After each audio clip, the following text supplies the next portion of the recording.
যুক্তরাষ্ট্র ও ইসরায়েলের হামলায় আয়াতুল্লাহ আলী খামেনি হত্যার বদলা নিতে প্রতিশোধের আগুন জ্বেলেছে ইরান।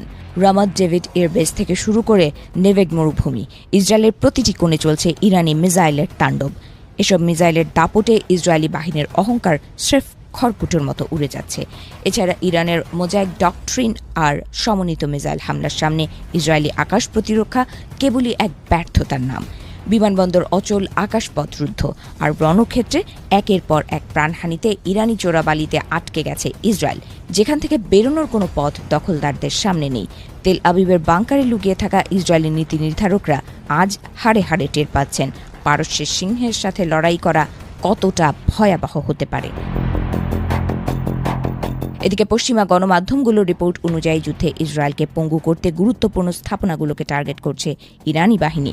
বৃহস্পতিবার ইরানের ইসলামিক বিপ্লবী গার্ড বাহিনী IRGC জানায়, ইসরায়েলের হৃৎপিণ্ড হিসেবে পরিচিত বেন গুরিয়ন বিমানবন্দর এবং সেখানে অবস্থিত বিমান বাহিনীর ২৭তম এয়ারবেসকে লক্ষ্য করে হামলা চালানো হয়েছে।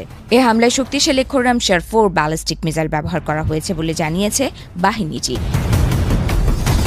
IRGCর মতে অপারেশন টু প্রমিস 4 এর ১৯তম ধাপের অংশ হিসেবে ইসরায়েলে এই হামলা চালানো হয়েছে। ইরান দাবি করেছে তাদের এই মিসাইলগুলো ইসরায়েলের ৭ স্তরের আকাশ প্রতিরক্ষা ব্যবস্থা ভেদ করে বিমানবন্দরে আঘাত হেনেছে।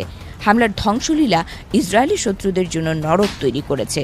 এই হামলার ফলে বিমানবন্দরের সমস্ত কার্যক্রম স্থবির হয়ে পড়েছে বলে বিভিন্ন সংবাদ মাধ্যমে খবর এসেছে। খোরামশার 4 ইরানের অন্যতম শক্তিশালী মিসাইল। এটি ১৫০০ কেজি ওজনের বিস্ফোরক বহন করতে পারে।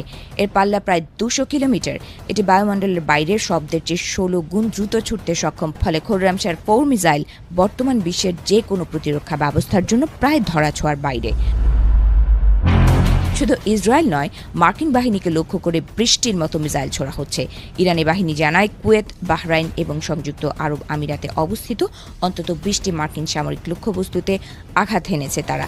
এতে যুক্তরাষ্ট্রের সামরিক স্থাপনাগুলোর উল্লেখযোগ্য ক্ষয়ক্ষতি হয়েছে। ইরানি হামলার ভয়ে মার্কিন সেনারা এখন তাদের ঘাঁটি ছেড়ে সাধারণ মানুষের আবাসিক এলাকায় আশ্রয় নিচ্ছে বলেও দাবি করেছে ইরানি বাহিনী। এদিকে পারস্য উপসাগরে একটি মার্কিন তেলের ট্যাঙ্কারে হামলা চালিয়েছে IRGC। হামলার পর যুক্তরাষ্ট্রকে হুঁশিয়ারি দিয়ে IRGC বলেছে, যুদ্ধ চলাকালীন কৌশলগতভাবে গুরুত্বপূর্ণ হরমুজ প্রণালী এখন ইরানের পূর্ণ নিয়ন্ত্রণে থাকবে। যুক্তরাষ্ট্র, ইসরায়েল এবং তাদের ইউরোপীয় মিত্রদের কোনো সামরিক বা বাণিজ্যিক জাহাজ এই পথ দিয়ে যেতে দেওয়া হবে না বলেও হুঁশিয়ারি দিয়েছে ইরানের সবচেয়ে দুর্ধর্ষ বাহিনী IRGC। বিশেষজ্ঞদের মতে চলমান যুদ্ধে এখনও পর্যন্ত